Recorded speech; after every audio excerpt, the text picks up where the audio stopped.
Well, hello there. I bet you didn't know that you can increase your internet speed without an Ethernet cable.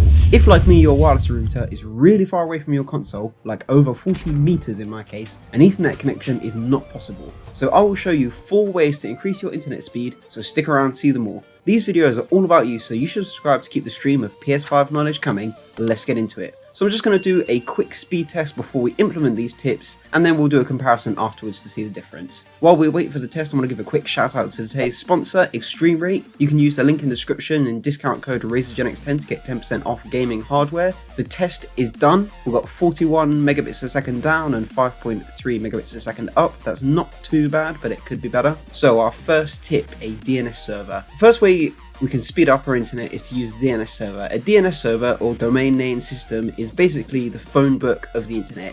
It translates queries into IP addresses, and using one of these can increase your internet speed. So before we mess with any settings, you need to use a PC to download DNS benchmark from this website and run it to tell you the best DNS servers in your area. I live in the UK and many of you will watch from abroad, so yours will differ from mine. Once the benchmark is complete, the best primary and secondary DNS servers will be listed in the conclusion tab. So once you have your DNS servers, go to your PlayStation, settings, network, set up connection, then press options, advanced, and then set the DNS server to manual and enter the best primary and secondary DNS servers, just like so. Our next tip, number 2, is port forwarding. Now all you need to know about port forwarding is that it controls where the data traffic flows to the respective device. Now to set up port forwarding, you will need to create a static IP address in the console internet settings. So just go to your settings, view connection status, record your IP address, subnet mask, primary and secondary DNS, and default gateway. You can just take a picture on your phone and then go to set up internet connection, find your router, press options, then advanced settings, and then change the IP settings to manual. Re-enter all the details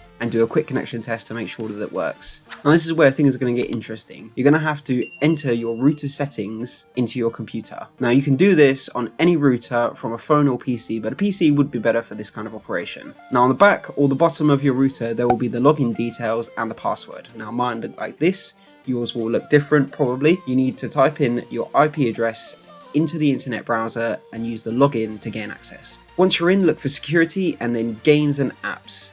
Now open portforward.com in another tab and go to the port list, find the PS5 or your respective console and look for the port numbers. Now look for security, then apps and games, and check the router supports TCP, UDP or both. And you want to enter the respective port ranges into the port range forwarding tab. You should be able to find what protocol your router uses on the internet, or you can see if there's any existing ports already like mine here, which will indicate to you what protocol to use. Now just a quick one, if you're gaining value from this video, drop a like and help others find it. On to our next tip, number 3. So you can actually port forward individual games. Now most games ports will fall under these ranges for PlayStation, but let's say you play a specific game a lot, like COD, Destiny or Fortnite for example, an online game. We can check the port numbers for these and add them to the port list, and these games will then gain the benefit of port forwarding as well as the PlayStation overall up and down speeds themselves. And number 4, our bonus tip, if you've got a really big download, you should put the PS5 into rest mode during downloads, or you can use the app to set up a download and stuff while you're at school or work or whatever,